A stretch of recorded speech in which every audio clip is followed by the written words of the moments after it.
Hey, it's Honey, and guess what? Yep, you know it. I've got another amazing guest, right? Because I always try to. And so I'm so fortunate because this guy, oh my gosh, laundry list of amazing accomplishments. Like I'm just like flabbergasted at all the amazing things he's done in the movie entertainment world. So you may know who he is and you may not, but tonight you're going to find out who he is. And then you're going to have this aha moment like, oh my God, this guy is so crazy good. Okay, so here we go. Let's have some fun.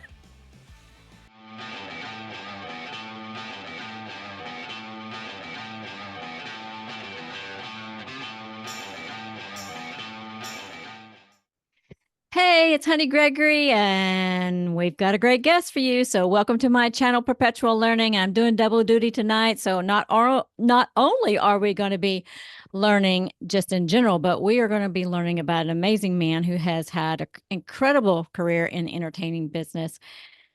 And oh my gosh, there's just so many things. So, I want to welcome my guest, and I hope I don't butcher your name. It's Bob Wolanin. Yes, Said it yes, right? that's great. Oh, Yes, you did a I've great been job. That practicing sounds that for the great. last 10 minutes. I was like, whoa, Lennon. Oh my I know it's one gosh. of those names that looks like it should be easy to Uh-huh. pronounce, but then when it comes out of the mouth, it's Yeah. So I was like, I'm going to yeah. do it wrong. I know I am. But my gosh, I was looking you up and you know, you and I've known each other now for a little while and you know, talking to Andrew and you over these last few years and I'm like, my gosh, what do you not do? What have you not done? You know, so I'm looking you up and you're like a master puppet maker, an artist, magician, a musician. You know, you've done things in Hollywood and stage and lighting and props and you've got books. I mean, and you make art and you got an Etsy page. I'm like, my gosh, and it keeps going on. I kept looking things up. I was like, my gosh, I didn't have enough paper. I gotta go get more paper. Well, you're just so phenomenal. I Thank know. you so much for being on my show. Oh, that's high praise for sure. Oh, I I'm love sure it. I'm sure my family wouldn't agree with you, Oh, but goodness gracious. Well, come on. uh, but I'm just I'm just one of those people who are curious. I always Yeah. have been. Yeah. Started reading at an early age. I've had very little pushing done in my life, to push me forward. As a matter of fact, it's been a lot of challenges, to especially young, Yeah. to get through to do what I did. But um, Well, you started out yeah, really early, like doing some sort of what was it? Cutting some sort of car in half or like a oh marketing yeah. thing, and you were doing magic and magic shows professionally, like when you were little. I mean, my gosh. Yeah. Well, I look back at it now, when you're in the throes of doing things, as you know, Uh-huh. right? You're in the throes of doing projects and stuff, and you don't think anything about it. You might talk to somebody and they're like, oh, well, that's cool. And you're like, yeah, cool. All right. Because you're in the middle of it, sometimes it's a living hell. Yeah, oh yeah. But time moves on Yeah. and you start looking back at it sometimes and you're thinking, oh, you know what? That was fun. Yeah, I got to do that. Yeah. Yeah. So yeah, yeah, I think when I was young, I started doing magic. Hmm. I Yeah, Magic around Bob. Is that Magic yeah, Bob? yeah, yeah. I love it. About 5 years old. And but also when I look back, and this is kind of what I was getting, I think where I was trying to go is, things always change, Yeah. the culture always changes everything. And when I was young, magicians were considered unusual and Yeah. cool, Yeah. not like today where they're considered like these nerdy people. Oh, really? But Oh, okay. yeah, it was a whole different environment back Mm. then. So Yeah. I think as a kid, I did my first paid shows starting at age 10, magic shows. That's And crazy. there was such a market for it back then. Yeah. I was doing blue and gold banquets for the Cub Scouts. Oh, I was doing, pizza places. I was doing birthday parties. I was doing, and for a kid when you're 10 yeah. and you're earning decent money, That's crazy. because people are willing to pay you, it's like, and I enjoyed it, Yeah, of right? course. That's just phenomenal. I mean, that's just Yeah. phenomenal to be that age and be already so good that people are paying you to do it. And didn't you say that you were on some television shows too, doing magic? Oh yeah, yeah. Several. Kind of don't know where to Any start we would there. know, any we would remember? Man, you might find me on an old Chicago Bozo Circus episode. Sunshine Park. There was a special in the very early years of Showtime. Uh, um, uh, and we did a show for Showtime that they recorded, where there was like five of us magicians. Mhm. We got together and we did like a whole show, in front of a live audience, Yeah. and that was cool. Wow. Um, uh, boy, yeah. Well, my I gosh, just don't know where to what it's it's crazy, it's kind of like asking me what my favorite music is. I right? can't, I What's your favorite people song? do that all the time. Well, where I've seen you. Well, that's Yeah. a really broad question. Right. Right. You know.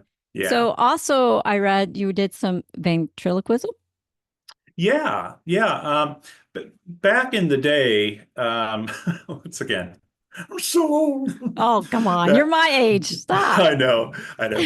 Well, back when we were younger, Yeah. all that odd stuff fit together. Yeah. So, magic, ventriloquism, Yeah. escapes, Yeah. all that stuff. It was kind of thrown into one kind of mixing Genre. bowl. Yeah. Yeah, and stirred up. So if anything I get involved with, I'm really into it. If there's something I want to do or something I want to learn, I just throw my entire self into it. You are very committed. I Um, know that. Yes. I've seen some of yeah, your work and you're very, yeah, very yeah, committed. yeah. Yeah. Well, yeah, and it can make me shitty sometimes, Well, you get very narrow focus. Like I got depending. to focus on this. I got to get it done, and that's okay.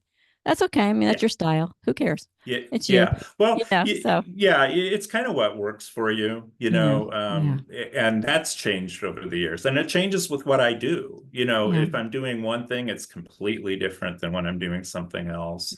Hmm. Um, so yeah, there's that. And then you were also a musician because I'm aware of the Way Far Out band because you guys had me in your video. So that's really Oh yeah, fantastic. I hope to see yeah. that get done eventually. But I know, me too. We've been working on editing it, that's so tough business. yeah, we're getting there. But Uh, so were you a musician all this time too and playing too? I mean, come on, what's going on here? y- well, once again, it's like just about everything in my life.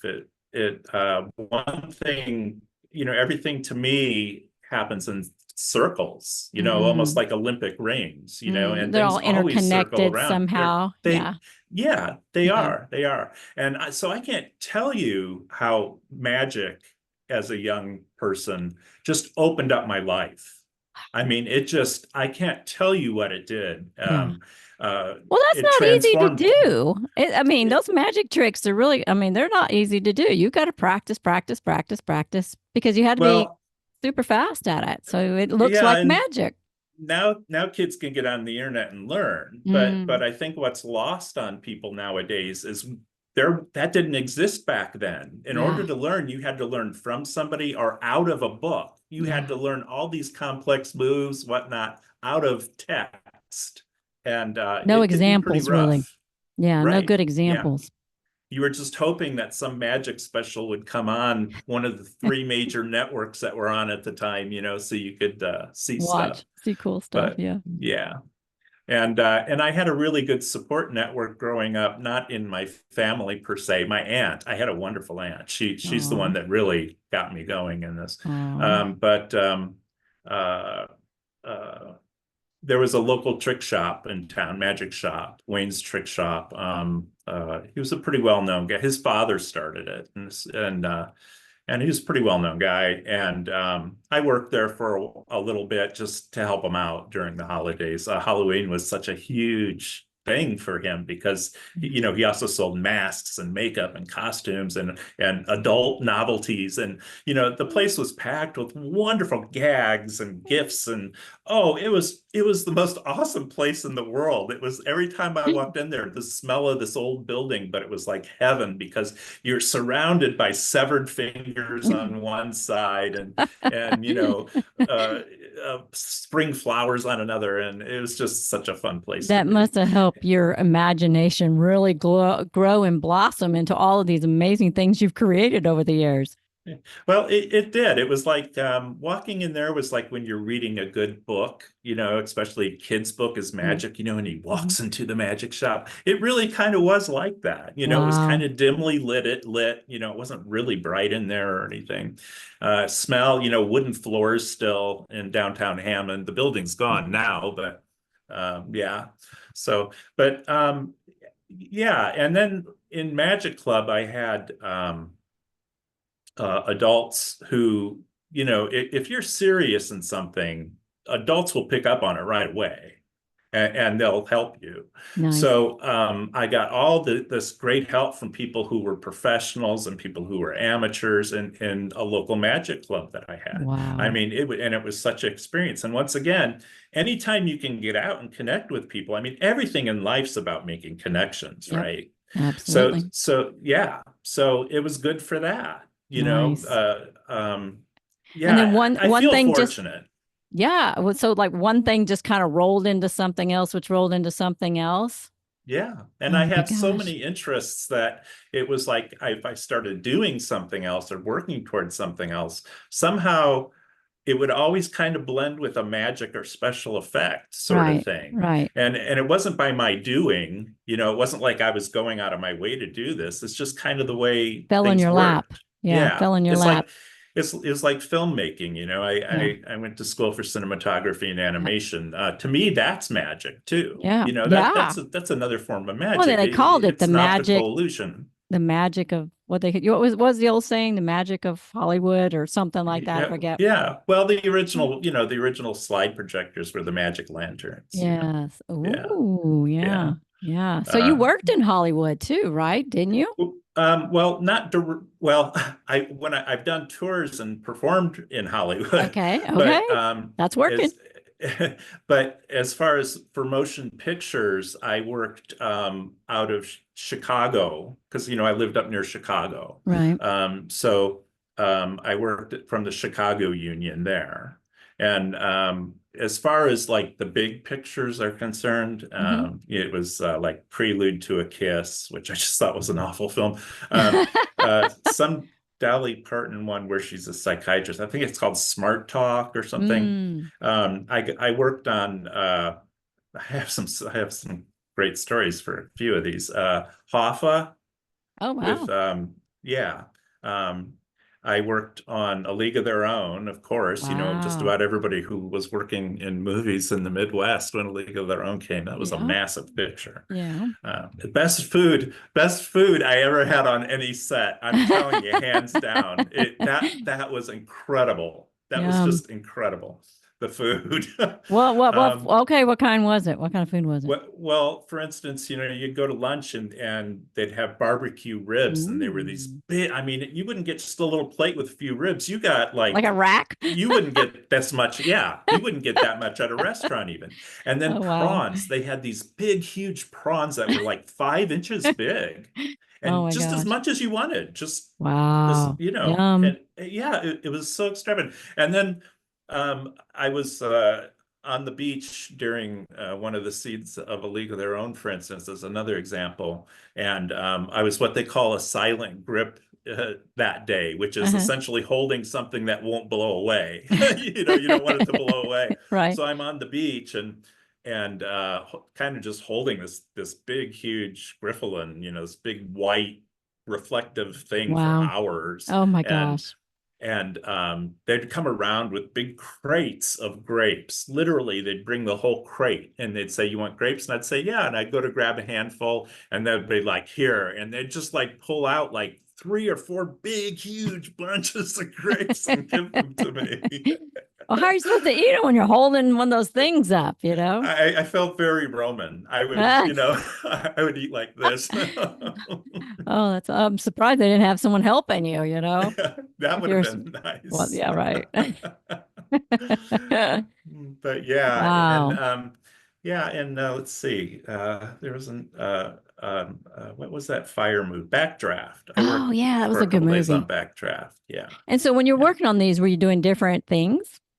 Um, Mostly for these big pictures, I was doing mostly grip work. Hmm. Hmm. Because I was, my life was very complicated. Hmm. I was always juggling several Hmm. things. I don't mean to regress so much here. Yeah, that's Keep me okay. on topic No, though. you're good. You're doing Um, great.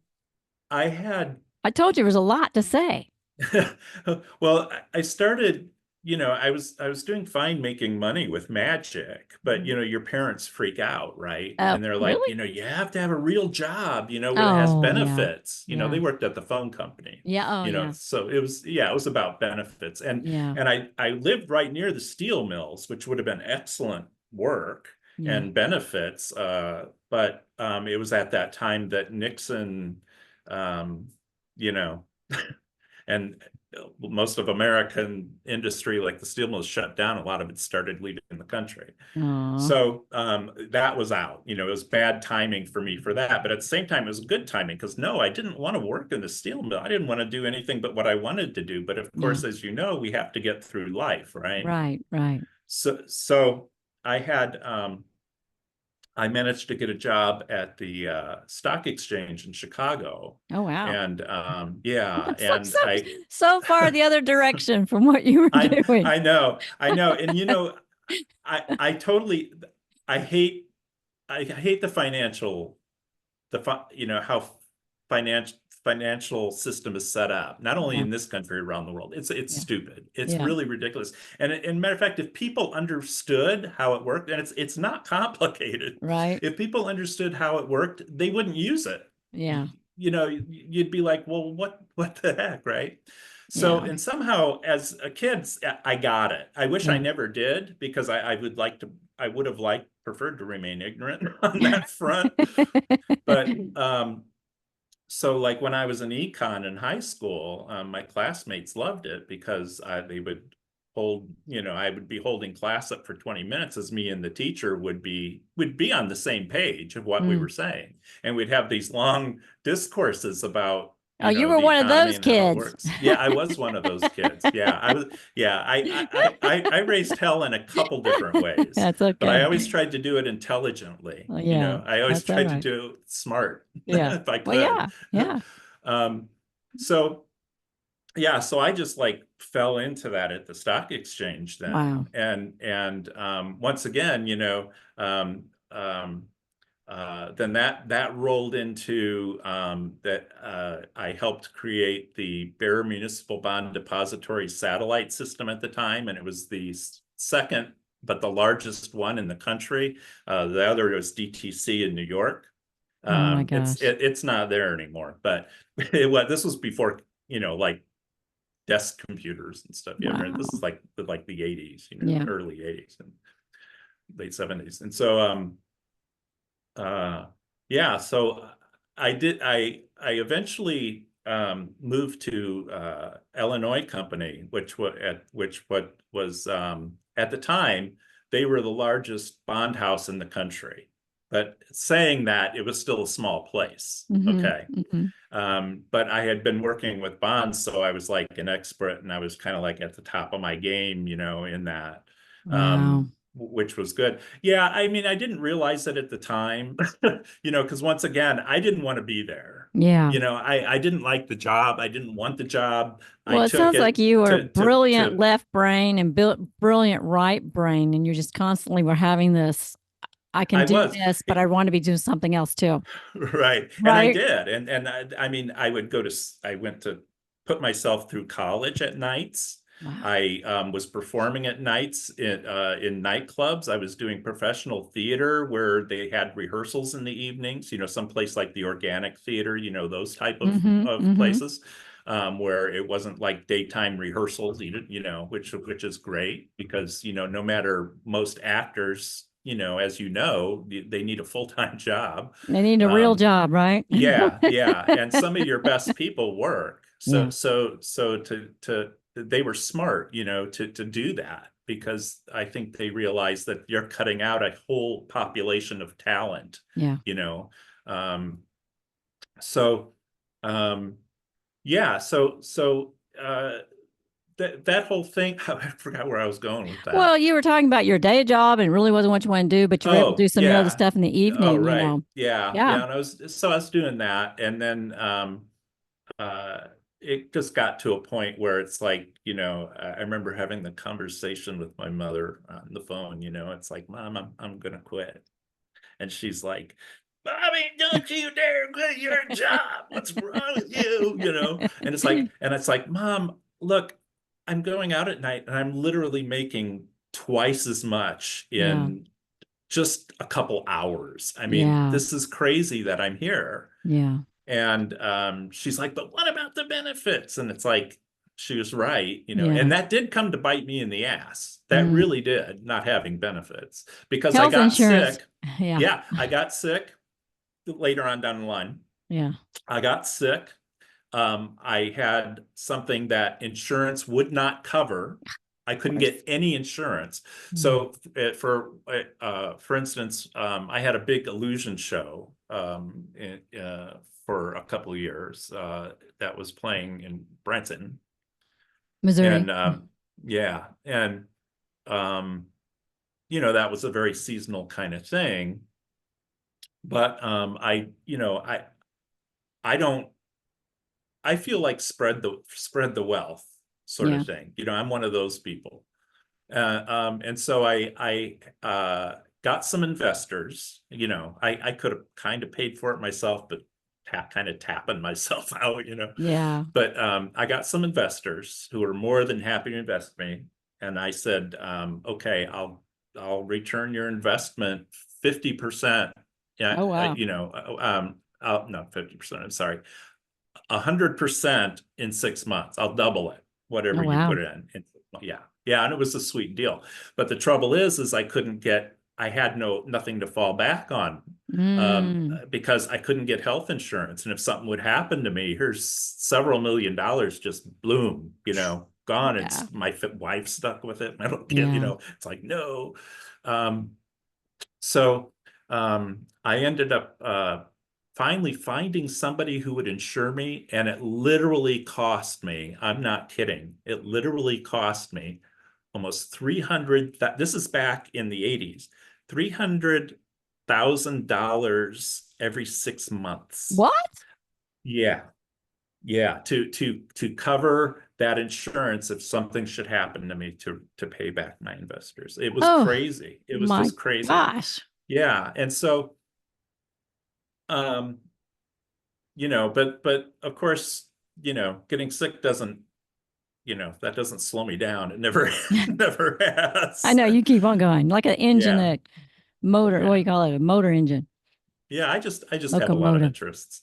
But Yeah. but film's magical like that, right? Yeah. I mean, Yeah. film is magic, you know, Mm-hmm. from your experience, you know, Yeah. and people always have this kind of this ideal. Well, I guess people do about other people's jobs in general. They have kind of this glamorized ideal Oh, of like yeah. what it is to have this job. Yeah. And as you know, it's really nothing like that. You know, No, maybe you'll no. get a It's perk now and it's again, a but long, tiring day where you can't.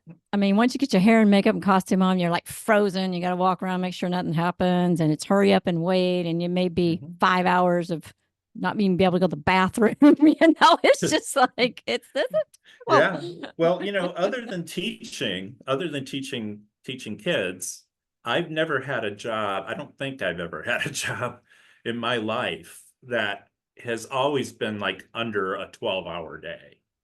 You know, it's always one of these, you Hmm. know, stuff I did was a lifestyle, you Hmm. know. Yeah, um yeah, you know, I might not be huge and famous, people might know me, but I made a really good living doing it, and yeah, people know, you know, there's always an underground group just with you of people who know you, you know, yeah, people who, yeah. you know, yeah, there's always those people around. Right. So they don't see that side of us, I Right. think, Right.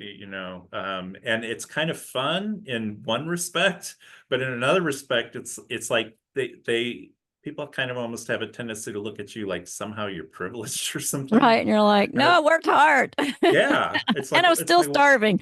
that's right. You That's know? right.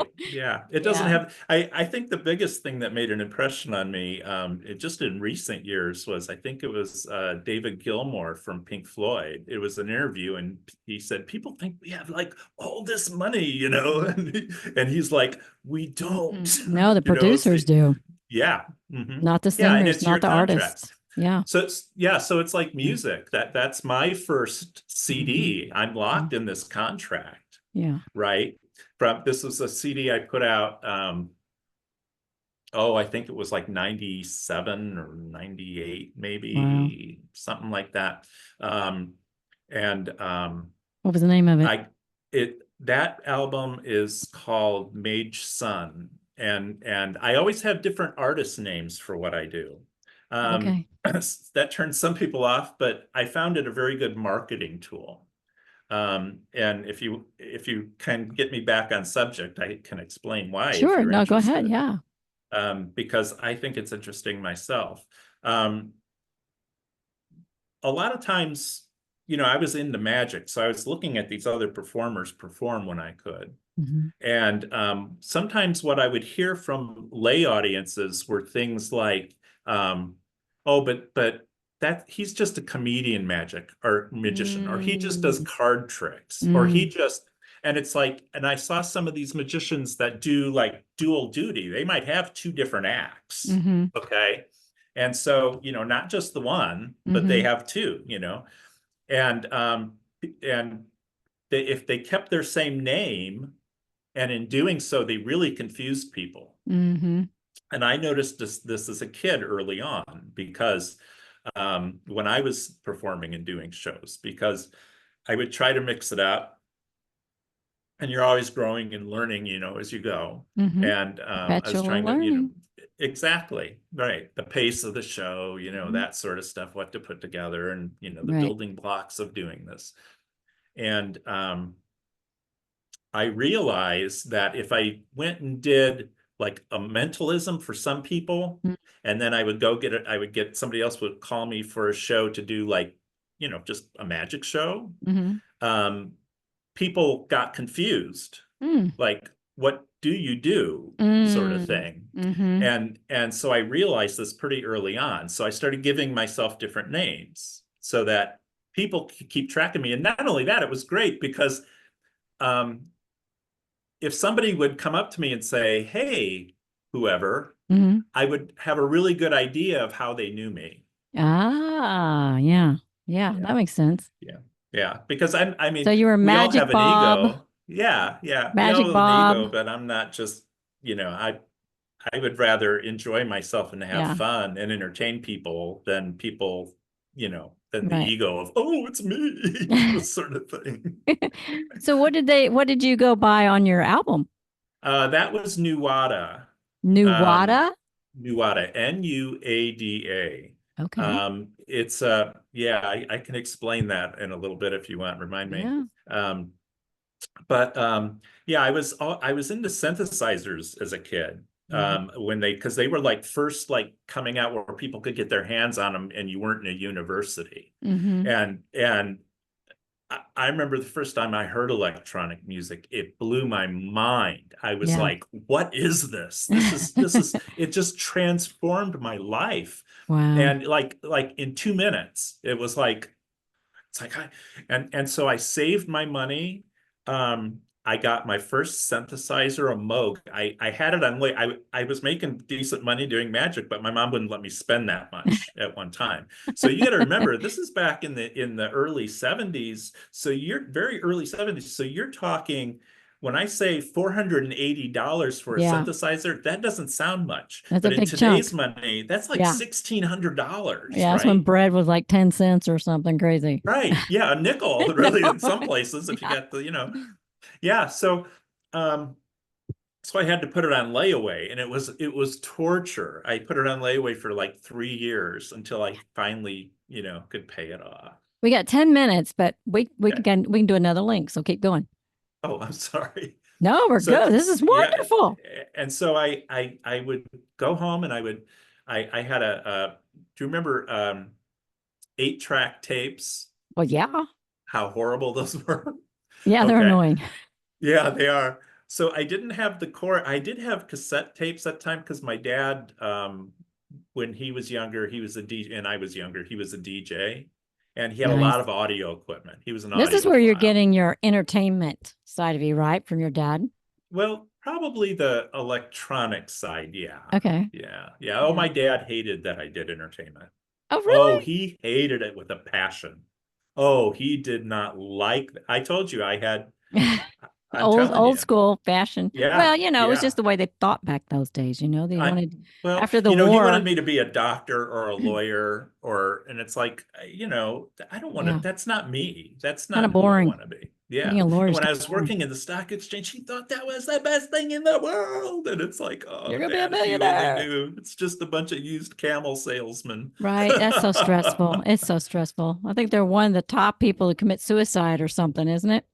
Yeah, it depends on what you're doing in there, but the Yeah, the average, shelf life, job life for people is yeah, pretty short. yeah. I was kind of fortunate because I was like in the back. I Mm, wasn't like on the trading floor and I mm, wasn't a salesman, thank mm. God. Yeah. Okay. So I was like always in the back. So this was great because it gave me like a better overall view of what was going on and how, even more so before I even got into it, how it worked. Da, da, da, da. And I would even have conversations with the vice president of the company. Sometimes he'd come down and we would talk about what baloney this all was. I mean, they were on this, he was on, there's 3 of them that went through there when I was there. And every Wow. single one of them, we had that conversation. So it's really well known. It's like a secret, sort of thing. Yeah, that's tough. But so So we, you told your mom you were going to quit, or dad? Who was it? oh, Mom or dad? You were going to quit? yeah, yeah, yeah. Yeah, I told her I was going to quit and she just freaked out, Yeah. and it was like, well, Mom, that's the way it is. I was married at the time. She Mm-hmm. worked in the stock exchange too. Mm, But she worked on the trading floor and for salesmen and that sort yeah. of stuff. And it was okay, we're okay, it's like, um, so yeah, so then I went forth and I did that. But one of the reasons I mentioned the stock exchange is because as I moved up and then I moved to Illinois Company, I was like, I don't know why they did this. I really don't. It's like I was the go-to guy. Oh, It nice. was like, yeah, it was like hardly anybody knew anything. So it was like I didn't even really have to be there sometimes. I could just get on the phone. Nice. Um, but yeah, and it was like, because I was working through it. Yeah. I was in the trenches doing the job working through it. So I'm like informing the president of the company and the vice president. So I'm Mm-hmm. like in that kind of position right there. Mm-hmm. And so what I did do was able to do a lot later on in particular was take some really long periods off or erratic periods Ah. off. And this helped my performing career Mm-hmm. because I could go do more trade shows, which I started doing when I was a teenager. That's a whole nother thing. That's the truck thing you were Oh, talking yeah, about. yeah, yeah, yeah. Yeah. So because I love doing trade shows. It was like constant creativity. Because in the United States, a trade show only lasts for a week, Right. and it's not like over in Europe where it's a couple of weeks. And that's where you were Uh, doing the special effects and stuff, right? Oh yeah, Yeah. yeah, yeah. I did it for stage, theater, other magicians. Wow. Yeah, yeah, yeah.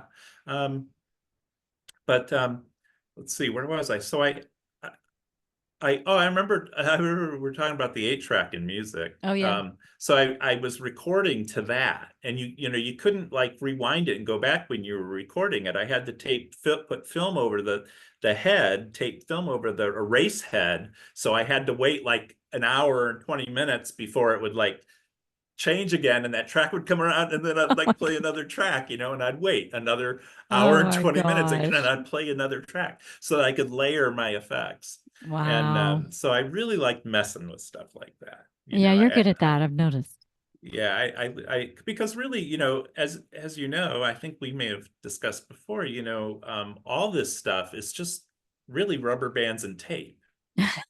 It's an illusion it's this constant illusion to other people who are out there about what's Yeah. going on. Makes me think of a lot of actors and actresses, playing parts because they've got hair pieces and contacts and noses and cheeks and stuff all, plastered onto them, to create that effect. And it really is. But when the camera's just right and the lighting is just right, it looks so real. Yeah. Yeah, that's the I magic. know it's Hmm. so magical. Yeah. I mean, that's why I like doing it. I think that's like when I was lighting stage design, I did stage design for touring Mhm. shows around the country and theater and community, You've you done got to learn. everything. That's So what I'm yeah, saying. You've done everything. but it's fun. So, Yeah. so to me, that's like painting with a light. Yeah. And I love light. I love painting with light. Lasers. Oh, I was in college at the time. Lasers, when I learned to make holograms. Oh, cool. And so I went home right away, and I like built this big hologram table in my basement, Oh my that was like gosh. made out of cinder blocks and sheets of steel and carpeting and stuff, and old inner tubes to like Who add your mind just blows me away. Yeah, I just went and did it. I just went and built it. You're like, it. what? You just built it. Well, I had a stepbrother, Dave, well, I shouldn't say had, he's still alive. At least I hope. Oops. Um, but he was very artistic. Mm, And even though I wasn't a blood relative of him, I honestly feel like I got a lot of my artistic wow. attitude and Rubbed off stuff on from you, huh? him. Yeah, Yeah. yeah, it really did. No genetics involved. As a matter of fact, I hardly talk to him now, unfortunately. Aw. Yeah, it's just kind of one of those type of families, Mm-hmm. Mm-hmm. not to, I'm the huge loving, caring, hugging person. Yeah. Everybody else is like, Yeah, I'm that um, person too. Like, and everybody's like, "Why are you down here? Why aren't you bothering me? Why'd you come that's visit right. me for?" What? We're the black sheep, right? Exactly. Yeah. And so yeah, this whole thing surprised me. It just occurred to me as we're talking about this. My father, I remember a couple months, several months maybe, before he died, okay, which Hmm. was just like several years ago. He said to me, he said, "I don't know how you do it." He said, "You somehow you always manage to come through. You always manage to do it. I don't know. I don't know how you do Hmm. it." I had a, So I had a, go ahead. Sorry. no, go ahead, Oh, please. I was going to say I had a teacher, Mrs. Silvestri. She would give us all these assignments, and I don't know. I know what I was doing. I just felt something, and I would go in the art room, and I would spend weeks, all my free time in there creating something, and then we'd put it in the art show, and I get a blue ribbon, and she'd go, "I don't know how you do it, but everything you touch turns to gold." She'd That's tell me, "Don't do awesome. this and don't do that," and I'd be like, "What? I'm just doing that anyway." That's not going to work. Well, I did it, it would. So I don't know. So That's sometimes you just awesome. have to have that that's just that creative ignorance is what I kind of think of it as. It's like, you don't know what's going to happen. It just feel like you need to do it. Right. Well, I'm a real advocate for this. So of I think it's just a shame that they've taken and what they've done to the arts in schools, because Yes. I'm not the exception.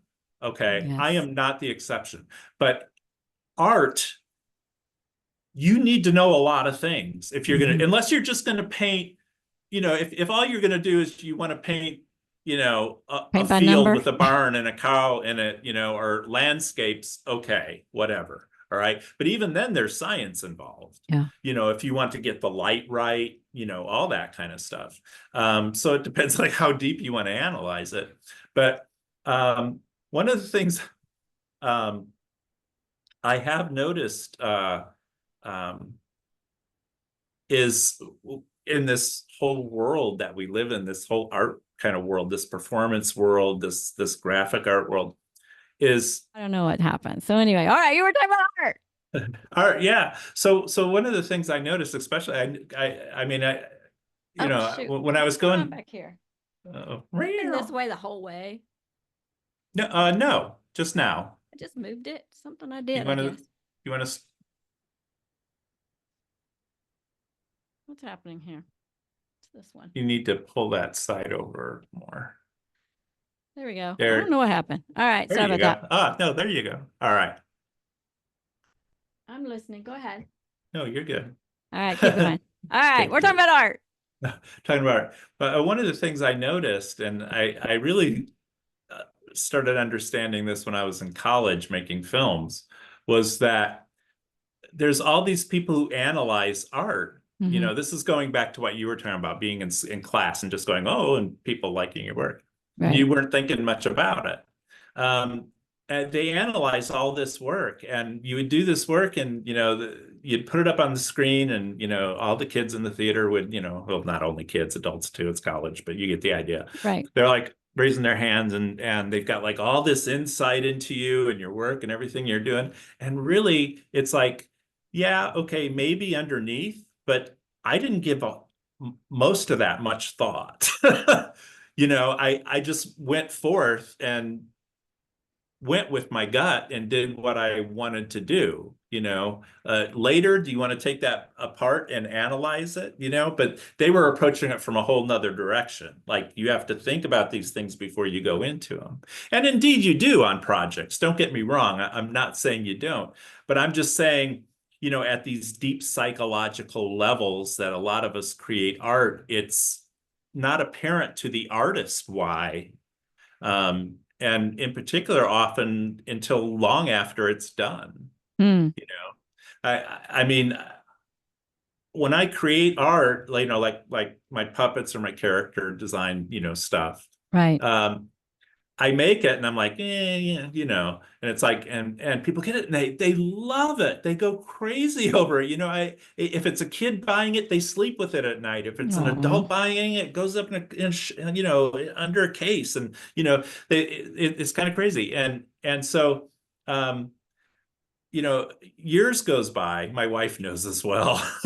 Years goes by, and then, like, I'll look back at something and say, "Oh, that's kind of cool." And Deb will say, "Yeah, don't you remember making that?" And it's, "Oh, I did. Oh, yeah. Okay." I So think so you that's the just, artist who never is happy with their work. They never feel like it's yeah. done, because I used to do paintings and I got to get back into it, but I would look at them and go, eh, yeah, okay. I got an A. That's all right, and move on. And then like my little brother would like, oh my gosh, I want that picture. Can I have that for my birthday? That's the most beautiful thing I ever saw. I was like, really? You think that's beautiful? Just like you don't have a concept. The same, as someone who's looking at it and appreciating it from a whole different perspective. It is, and in all artists, I mean, most all artists go Yeah. through that. Yeah. When I like to give back. Like I was saying earlier, I had adults help me growing up. That's what I do. Like Yeah. summers, I teach the kids. I try to give back. I That's try to nice. be somebody who can, be that voice for them, because I didn't have it. Right. That I got it from other people. Um, so. Um, I always tell them, this is something we discussed this, this is something we all go through, and I said, matter of fact, most good artists are very tortured people, Right. They're always right. depressed. Yeah. Yeah. Well, Yeah. we're just so emotional, Yeah. Yeah. ever since I met Deb, my wife, Mm-hmm. she's always said, you were so empathic. She Mm-hmm. said, you just pick up on people's feelings, like, and I Yeah. do, Yeah. And you have to be careful with that. Yeah. I you know, me do. too. Yeah. Yeah. Because I pick up on it real easy. I do Yeah. That too. shift. And it wears on me a little bit from the standpoint it's like, I worry that I've done something because all of a sudden they went from happy to sad or high energy or low energy. And you pick up on it, and you're like, oh, did I do something to bring that on. And so I'll always ask people, are you okay? Is everything all right? And they're looking at me like, why are you asking? I'm like, because everything shifted. Like everything about them has just shifted. And, I think as a person, I just worry that I hope it's not something that I've done, and I want to fix it if I did. But yeah, you have to be real careful because there's a lot of people out there that are unhappy, and you can get Yeah, in there. a, yeah.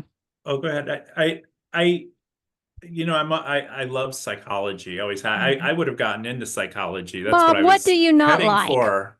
Well, I know. Well, life is so interesting. Things are so, people, it really kind of gripes me because it's like people live their lives Yeah, like they're just like yeah, this. And yeah. it's like there's A all flat this line. interesting stuff. There's Yeah, different foods you can taste. yeah. There's different smells you can smell. There's different textures you can feel. Hmm. The world is a wonderful place to explore. Is it Yeah, depressing? Well, yeah, it's depressing, can but at the be. same time, it has its beauty. It has a Mhm. lot of beauty. Oh, yeah. And you have to appreciate that. You have to always live in the moment to do that. Mhm. You only have People now. don't do that. Yeah, you only have Yeah, now. There's no promise of tomorrow, right? And you right. can't live in the past. Did good or did bad, all you can do is worry about what you're doing today. That's right. Yeah. It's always who you are, not Hmm. what you will be or not who you were. It's who you Hmm. are. Yeah. Because one thing is sure in this life than anything else, and that's that everything in the entire universe changes at its own consistent rate, at its own time, Yeah. on its own schedule. That Yeah. includes us, that includes our hair, or it Hmm. includes everything that exists. Yeah. So, Oh, yeah. you have to embrace change. It's ridiculous not to. To think it really amazes me when I see people go through life and they like, I want things to stay like they are. It's like, Yeah. well, I want things to stay like the way they are too when things are going good. But Yeah. but really that's not realistic. Yeah. It's simply fantastical thinking. It's a fantasy. Yeah. Things Some people always just can't change. physically deal with it. Like they can't handle change. Like they just can't. They just kind of lose their mind. But Right. one of my favorite from what was the karate guy? Bruce Lee. Is it Bruce Lee? One of the things he always said was flow like water. And that's one of my Yeah, favorite sayings, flow like water. I have that on my wall, flow like water. Because if you try to be the rock in the stream, you're going to get eroded away, like it or not. You might as well just kind of flow with the water and enjoy the ride. right. And that's the Tao Te Ching. Yeah. That's the whole thing behind that whole philosophy. It's like Hmm. things are. And Hmm. I've talked to so many people that said, I can't even grasp that concept. And it's Mm. like it's not that difficult to grasp. I mean, I understand because it's very complex. Hmm. It's just a few words coming out of your mouth, but it's super complex. Yeah. Yeah. Um, but yeah, so if I'm getting really stressed out, a lot of times I'm just like, you know, the philosophy of the Tao seems to be right. Things just Yeah. are, and the world just goes, Whoosh. you know. Yeah. Right. And it's not that I'm ignoring anything. I'm very aware it exists, but at the same time, it's like we're talking. You have to be in your space, and you have to be in the moment. And as you, as an artist, too, know that that's like the best way. That's what we like about art. Is it focuses us down. We can forget about Hmm. what's out there unless it's something we're pulling from to Right. use in what Yeah. we're working with. Because it's also a good catharsis for art to like get those bad feelings out, Hmm. get that stuff out. To let it There's, go. let it Let it go. go. Yeah. Yeah. I can't tell you Yeah. how often I say that. I say, why are you hanging on to that? Let it go. Because people always, they find out all the bad things that have happened to me in my life. And they're like, well, you must be depressed and have PTSD and be miserable. I'm not. People assume that I am, and I don't appreciate them making assumptions towards me because then they go off, in their own world and have this assumption because they don't know me.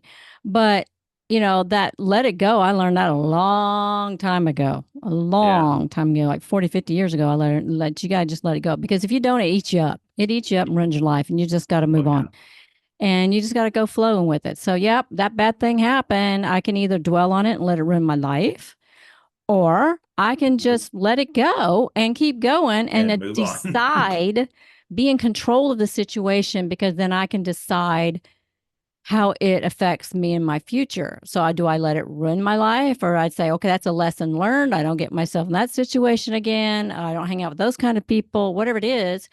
And you just keep going with a positive attitude. And then you just keep going, having these great moments of creativity and meeting people and experiencing so many great things in life, Yeah, isn't instead of being it? So depressed. how do you feel about that? I was talking earlier about, meeting people and like, their perceptions of you and that sort of stuff. I mean, It's how do you hard deal because, with that? well, it's hard because people perceive you through their lens, right? Their own lens, their very extremely limited lens. And so in their life, if they've met someone had XYZ happen to them and that person was a certain way, they just automatically try to project that onto you.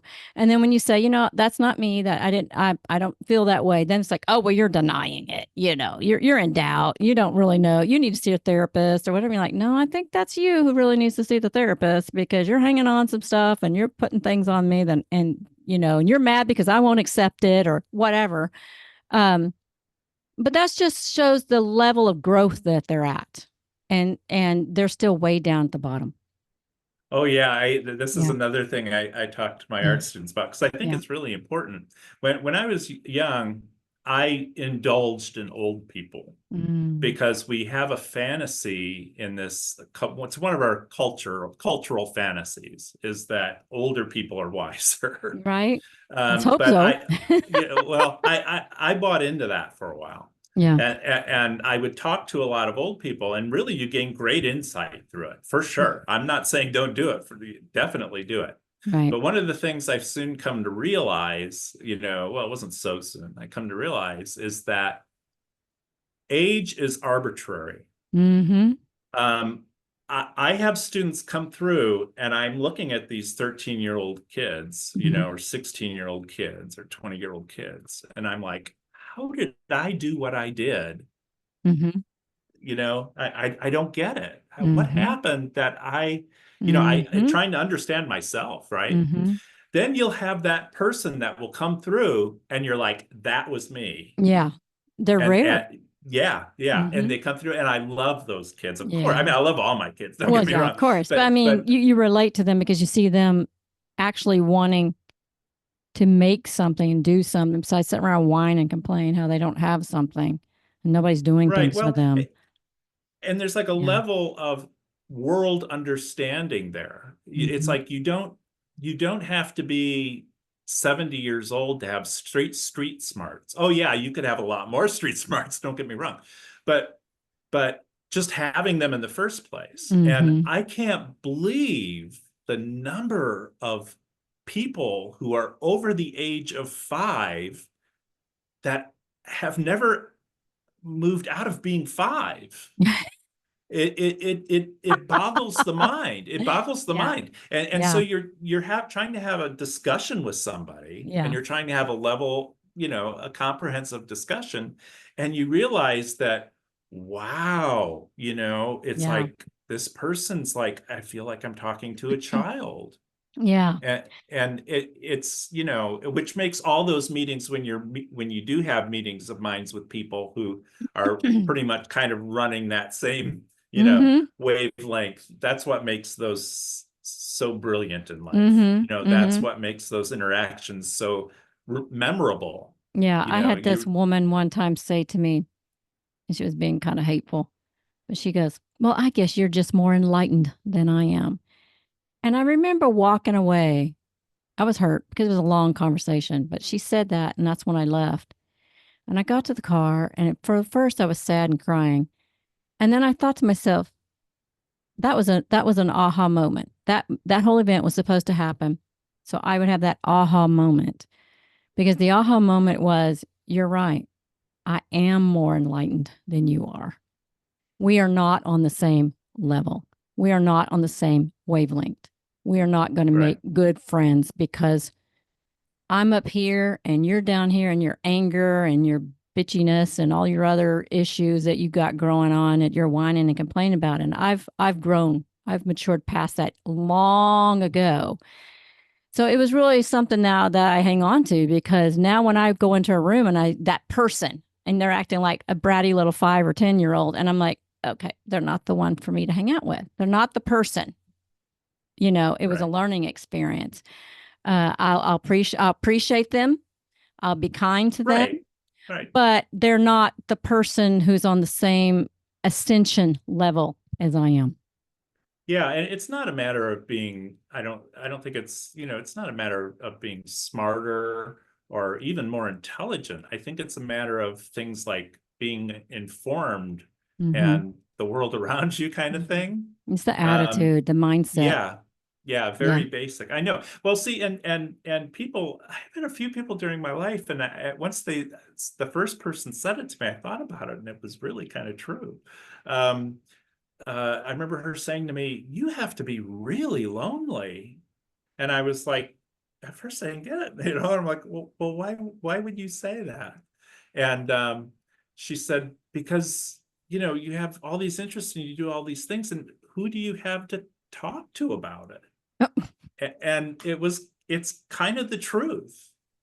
I Oh can my walk, goodness. I can walk into a room of puppeteers and talk puppets. I can walk Yep. into a room of actors and talk acting. I can walk Yep. into a room of directors, designer and talk, that sort of thing. But to Yeah. sit down and have a conversation with somebody that just, runs through this gamut, it doesn't Mhm. have to be what you do. It could be Yeah. something totally different. Yeah. But somebody who just hasn't, just kind of sat there and expected things to fall into their lap, or Hmm. life goes by. I see that a lot. Yeah. I see that a lot, especially in young people. They think that stuff should just fall into their Yeah. lap. And it's like, no, I Yeah. mean, sometimes it does. Don't get me Right. wrong. People Right. luck out, And that's a mindset, but because when you study like how to manifest things, and it doesn't matter if you take the Christian viewpoint of reap and harvest, or if you take, someone like Dwayne Dyer, who, talked more from a Taoism or manifestation or whatever, you know, you still have to do that whole um, conceive it, speak it, believe it, receive it. And part of that is work. There's work in there to receive anything. There's going to be, you can think it up. I want to be an actress and I want to be in a movie. But if you just sit at home, nothing's going to happen to you. You got to get out there and figure out how that's going to happen. Right. And then right. you receive the jobs and you take them, like it or not. But there's work. And I see a lot of kids, Yeah. I see there's a lot of kids now who are just like, well, I just want to go, I want to be a TikTok star and I want to make millions of dollars. And you're like, well, there's still work. You still got to do something besides just sit on your bum. But It yeah. is. And this is very, I have a wonderful story to complement what you just said. So when I would take out other shows, that tour the Hmm. country, Hmm. like well, like IU, for instance, since we're Hmm. here, the colleges around, the theaters around, how they do, the Yeah. Marat, Yeah. Yeah. those places. Yeah. Um, so, uh, I sometimes when I'm at a college, if especially if we're there, if the show was there for like an extra day, our Hmm. schedules were always, when you're on tour, things are always real tight. Hmm. You're sleeping, working, sleeping, working, sleeping, working, and you're trying to eat in between that, right? If you're lucky. So yeah, you're lucky if you do. I know. It really took a toll on my health, as you recall, Right. having a heart attack just a couple of years Mm. ago. But I would talk to these classes, and I noticed the shift kind of over the years, and there was a shift. But the question always is how can you work professionally in theater and make a living at it? Hmm. And I said, my opinion has always been that learn as much as you can about as much as you can, Hmm. and learn it to a satisfactory level. Don't just look at it or do it once and say, yeah, I can do that. I've done that. Learn it to a satisfactory level. You don't have to Hmm. be Leonardo da Vinci, just Right. to a satisfactory level. Um, and I said, once you do that, I said, it's a matter of knowing people. And if you're new, for instance, you audition at a theater and they're not going to cast you, but they have positions open for costumers, prop makers, Yep. set people working on the set, people Yep. work, all that stuff, lights, all of that stuff. Mm-hmm. There's a huge crew behind there. Put your ego aside and get in that crew. Yeah. Because then what you're doing is you're not only rubbing elbows with the crew, you're rubbing elbows with, if you're a personable person Yeah. anyway, Yeah. you're rubbing elbows with actors, Yep. the director, the Mm-hmm. producers, the owner of the theater more often than not. And you impress them. Like you go, okay, you don't have a role for me. Well, I want to be a part of it anyway. Can I volunteer some of my time? Right. Something. Give And me they a get to $5 know an you. hour job, whatever it is. Yeah, they get to Hmm. know you, and then they'll say, that'd be an easy person to work with. I mean, Yeah. as an actress, I mean, have you? Certainly, I have, but I'm sure you've had people that you had to work with, and they were just like really hard to work with. I mean, they were hard to get Yes, along usually with. when they came out of LA. So I had a couple of SAG gigs I did, and when they came from LA, they'd bring in the production company and the director and the stars of the show, and then a lot of us were day players or whatever, and extras and stuff, and we got to do other things. Um, and the culture difference alone, like the egos, the attitude, the I'm better than everybody else, and treating you like you're dirt because you're not from LA, and being snarky towards you, whatever. And I would just smile and go, I'm still working on a SAG job. I'm working on a SAG job. And I'm like, looks good on my Yeah, resume. right. You know, Yeah, I could have been bitchy there's about it. I hope you can hear me. I think you froze. Uh-oh. I can hear you. What happened? No, I can hear you. I think I lost you. What? I Internet barely heard you connection's coming through there, unstable. I think. Are you back? Something happened with the internet. Why does it do No, you that? We kind have a of froze up storm. there. We have a storm brewing over here. I know there's storms.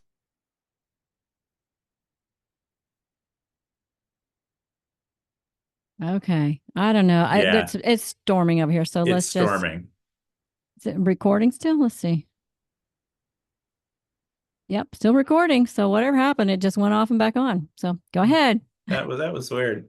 I don't know. Um, it, let's see. Yeah, you were talking, I Oh, believe, was weren't I? Oh, I goodness believe so. gracious. Maybe I don't remember. We were talking Uh, about interactions between, yeah. it's like working in eh, the office. It's no different. Yeah. You have people you get along with, people you kind of don't. Yeah. If if you keep socially pleasant with everybody, then there's always a lot of work. If you're decent at what you do, Yeah. because who you are, your personality is just as important in any job, from my experience, any job, no matter what it is, as your personality, as your experience, Yeah.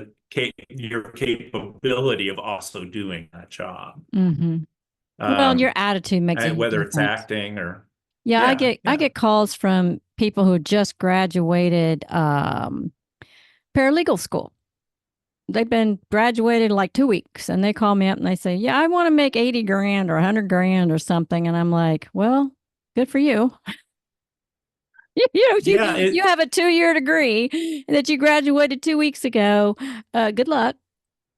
Yeah, when I started working on the big pictures, I Mm-hmm. still like the little stuff because I'm just that type of person. I like having creative input. When you're working on the big pictures, you don't have any creative input. Mm-hmm. Yeah, If you you're have a working very for, limited thing that you're allowed to do. yeah, Because yeah, and you're allowed to touch that and not a single other thing on the stage. You're like, oh, that's right. Union. Yeah, the unions and that kind of stuff. mm-hmm. Yeah. So I like the more creative aspects. I did it because I wanted to do it. Mm-hmm.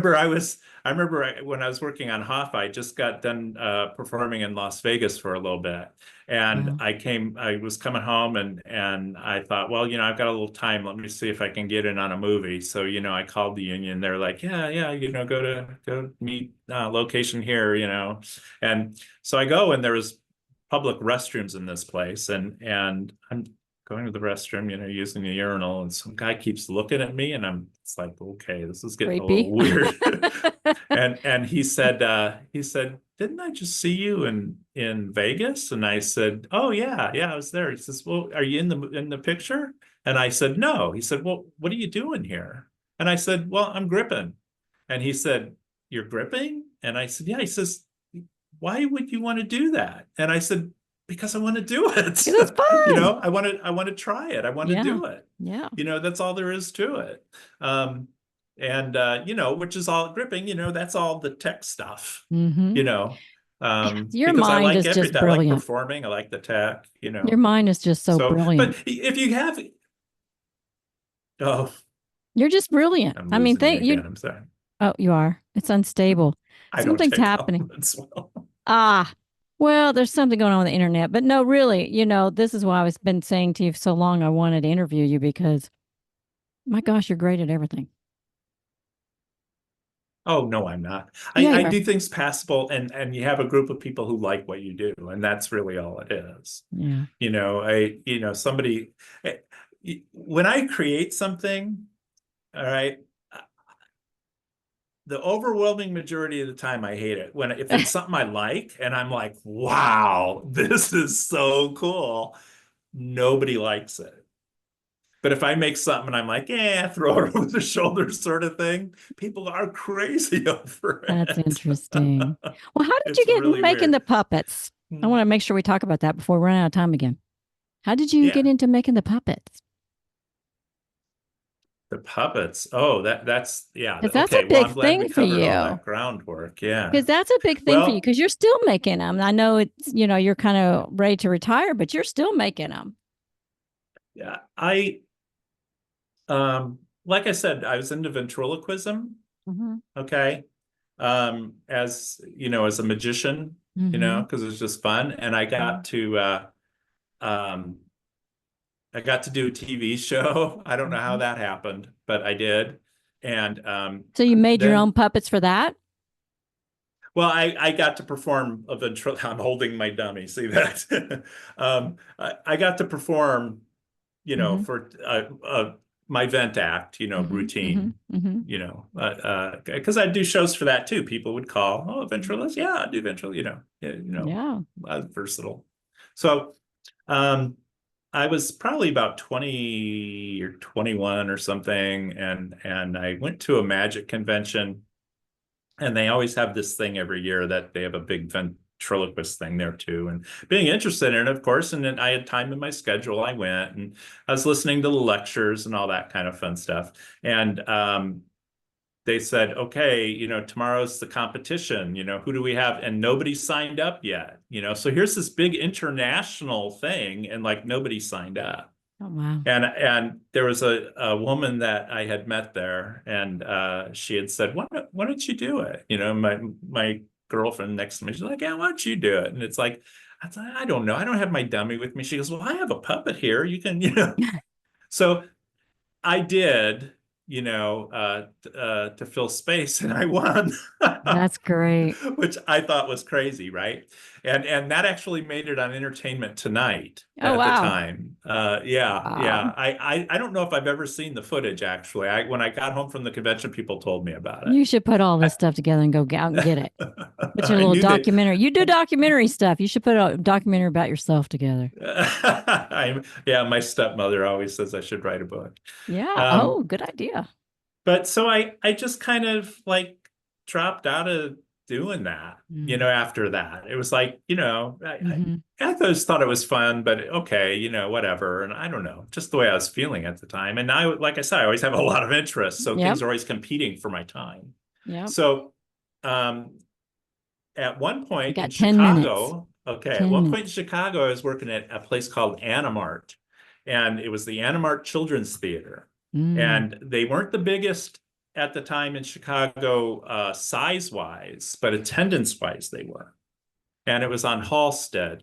And they did puppets, and a lot of puppets. And so, when I had time to fill, I would try get hired out at I'd hire myself out to theaters. You looking for help? That sort of thing. Yeah. They wanted me. So it was like, okay. Not that I needed to do it, but you know how it is. You don't want to sit around to the next gig, right? Right. So I go out and I'm there, and I'm like doing trade shows, real heavy in the game industry now, like TSR Oh, and Game wow. Designers Workshop. And I was working for like a lot of these big, like, role playing and kind of game people, that kind of stuff, doing Gen Cons, that sort of stuff. Wow. And so um uh they were like, and these two guys who ran this theater used to work for Trotter Brothers in Texas, who used to make amusement park designs and costume characters and that sort of stuff, the design for the amusement park. And they used to work for them, and they said, I'll tell you what, if you'll teach us magic and how you're doing the trade shows, we'll teach you what we're doing here. Mm. And it was like, oh, well, that's really interesting. Okay. And then it didn't take long at all before they wanted to get a company with me and merge. Oh, So we wow. created Chicago Costume Character and Design. They still did their thing. I still did my thing. I still would do the theater when I had the time, but we were out doing corporate gigs a lot of Wow. nights, a lot of weekday nights for some reason. Wow.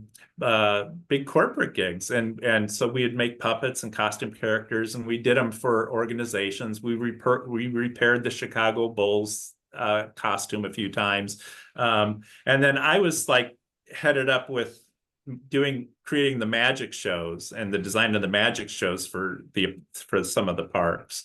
And the other thing that I was in charge with was like special effects and that sort of stuff again. Wow. So I would build those into the characters, and I'd build those into the puppets, as well as make the puppets. And, so they taught me, I mean, I already knew how to do things, but they took it like so much further, Mm. teaching me how to sculpt.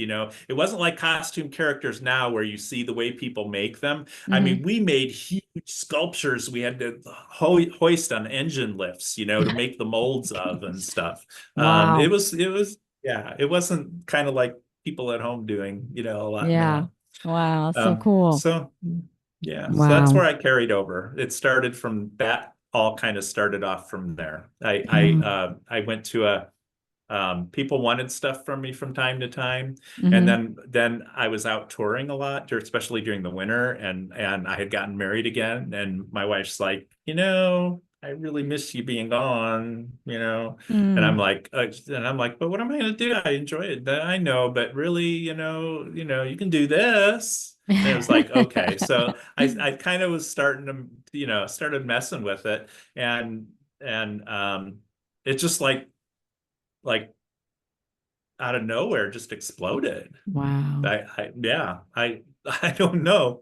And you have like an It's really Etsy weird. store too, don't you, with your art and I, your I puppets or? I do. I blew out my hands recently, so Oh, I'm no. going into retirement right now. I'm working on things as I can. Right now, Hmm. I'm working on a full-size costume character of Freddy from Five Nights at Freddy's, the rabbit, for my grandson, though, not for a movie, Oh, but for my oh, grandson. so He's sweet. going to something up in Chicago in a couple more weeks.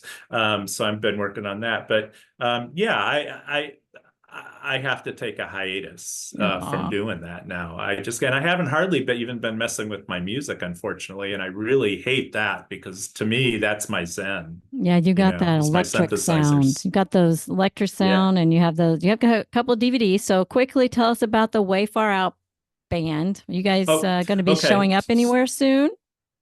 Hopefully, So the way far out, that's kind of an interesting story on how that got together because we too, got but I like know you four don't have time minutes. for that right now. Yeah, about Right. 4 minutes. So we're editing the project with you in it still. Okay. We've run into some technical production problems with another crew member. Mm-hmm.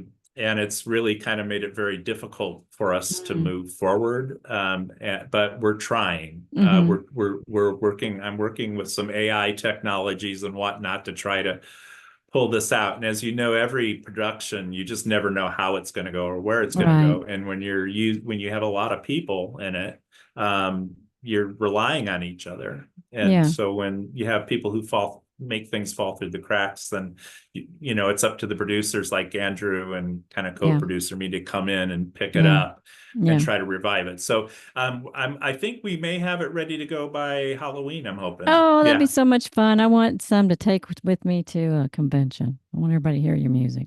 or see your Yes, video.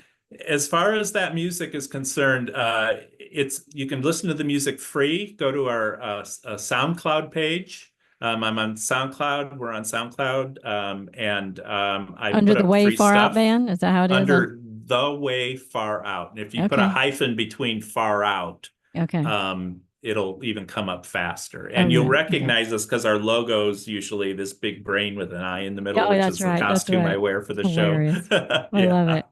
Yeah. Which you made. Which you made. Yeah, I made it. Yeah, Yeah, yeah. yeah, Show some of your yeah. talent. It's really great with the lights that respond to the music in it and stuff. Yeah, And it's a you lot of guys fun. had another video, I think, in the past. Is that one out there too? Oh, yeah, there's other videos. If you go onto our YouTube page, you'll see them. Actually, we did a soundtrack to an old silent film that was restored by the Eastman Kodak Museum. It's Mhm. The Fall of the House of Usher, and it's an art film made like back in the silent film days. Cool. And we did a unique soundtrack to it. Yep. And it's about Good. it's short. It's about 13 minutes long, but I really hope you guys will dig it. I think you need to go out and check it out and dig it. And we have other videos. We got our live show that we did at the Buskirk just before COVID hit. Yep.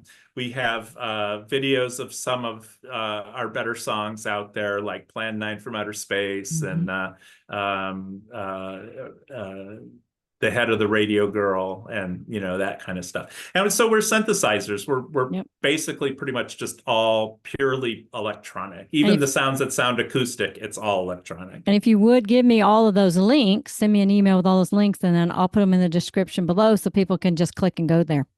Yeah, That'd be yeah, that'd be cool. great. That'd be Oh awesome. my Yeah. gosh, we're like And you out were of so great time. in that, honey. We're working Aw, on this hard because it was so we were much so happy fun. with your work. I Thank know, you. and you did such a great job. And Thank and you. I know Thank I you. had you go over and over and over again because, that's what Yeah. I do.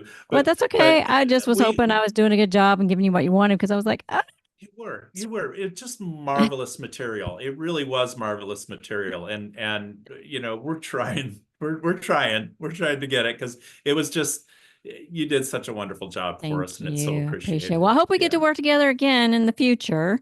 Yeah, sounds And great. we got like 1 minute. So any last words you want to say?